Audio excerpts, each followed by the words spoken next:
It was supposed to be just another quiet night at the White House, until the unthinkable happened. Chinese President Xi Jinping showed up unannounced, requesting a private, translator-free meeting with Donald Trump. No press. No staff. Just two of the world's most powerful men, behind closed doors, ready to speak not as leaders, but as humans.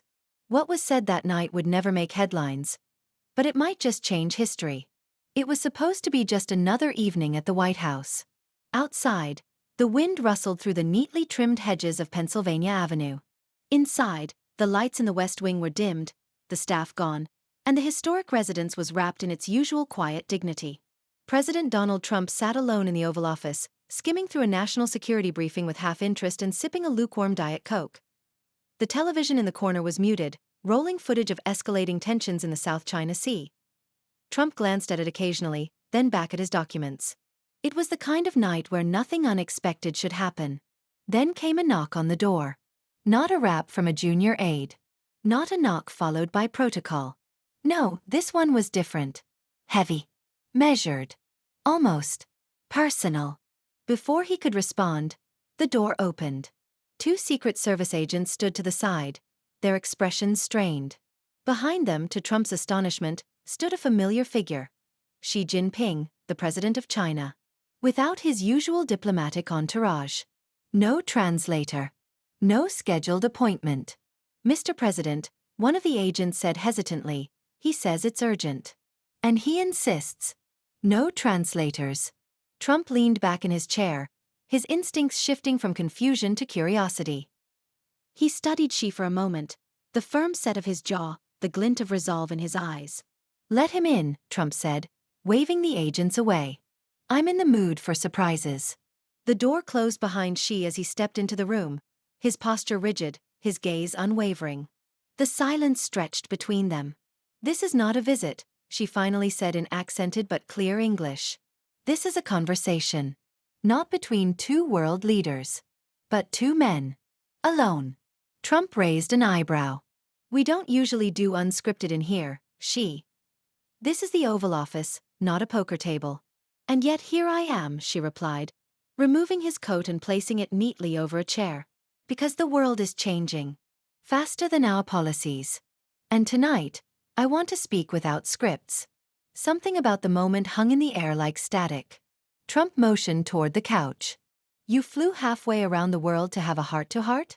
I came, she said calmly, because if we keep pretending everything's fine, one day, neither of our countries will be.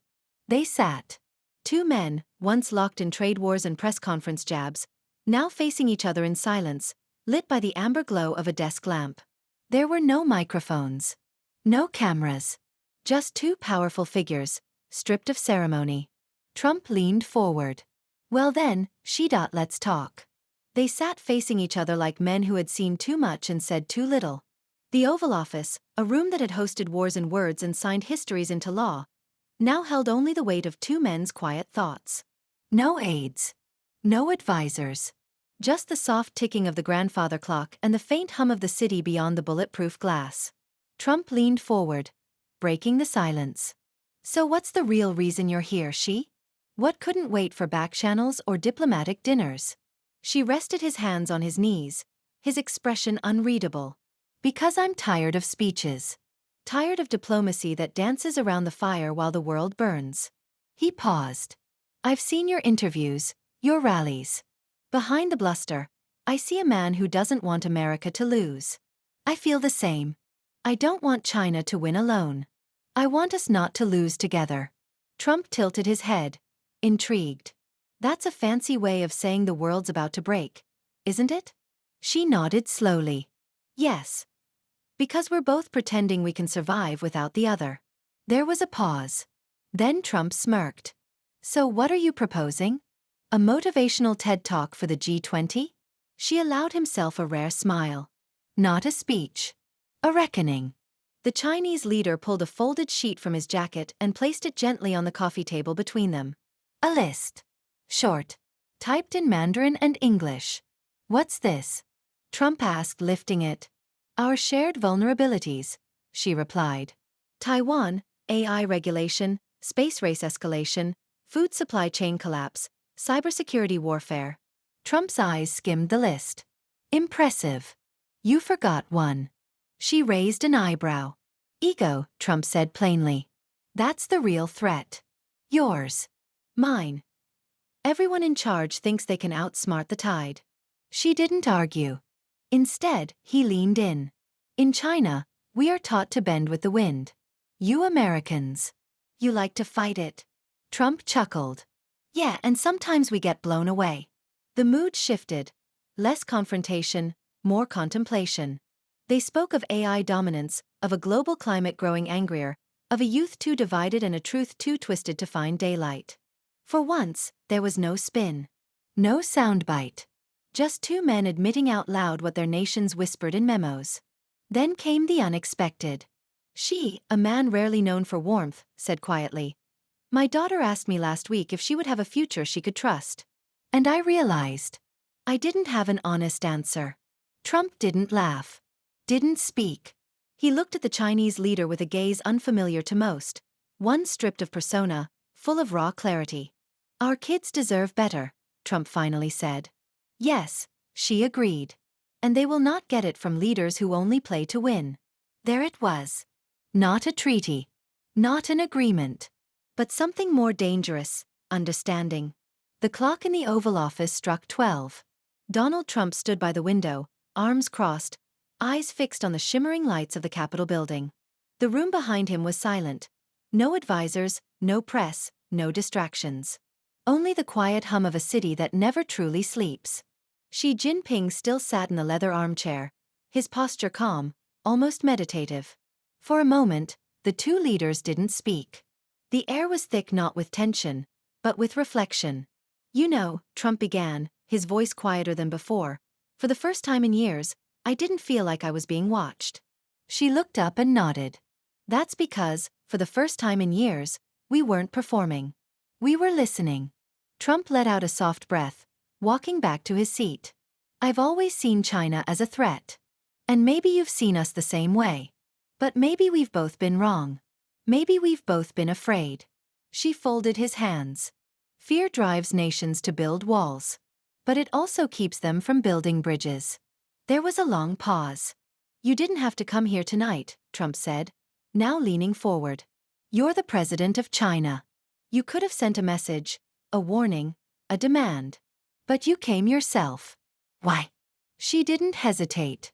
"Because if our grandchildren grow up in a world shaped by ego and silence, they'll suffer for our pride. I didn't come as a president. I came as a man who finally realized that power doesn't come from speaking the loudest, but from hearing what's never been said." Trump closed his eyes for a second. "That's funny," he said, half laughing. "For a guy like me, silence used to mean weakness. But lately, I'm not so sure anymore." At that moment, the phone on the desk buzzed. A staffer was outside. The media was waiting. Rumors were swirling. Mr. Xi arrived at midnight. The doors were closed for hours. "What happened?"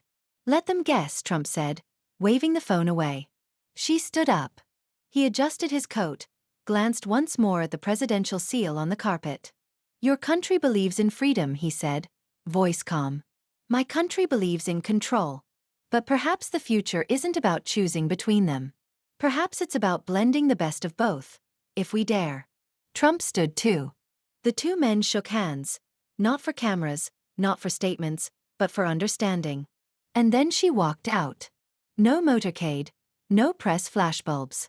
Just the quiet shuffle of leather shoes on marble floors. Trump remained in the Oval Office. He sat at his desk, opened a small drawer, and pulled out a yellow notepad. On it, he wrote a single sentence.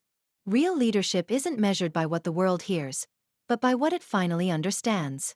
A few days later, the world noticed subtle shifts. US and Chinese diplomats began engaging in quieter, more constructive tones. News outlets speculated. Commentators guessed. But no one really knew what happened that night. And that's how both men wanted it. Because some stories aren't meant to be headlines. Some stories are meant to be remembered. That night, no treaty was signed, no photo op staged. But in a quiet room of the White House, two of the world's most powerful men chose dialogue over division. Maybe it wasn't peace. but it was a beginning. And sometimes, history begins not with applause, but with a silent handshake. If this story moved you, inspired you, or made you think, don't forget to like, comment, and subscribe. More powerful stories are just one click away.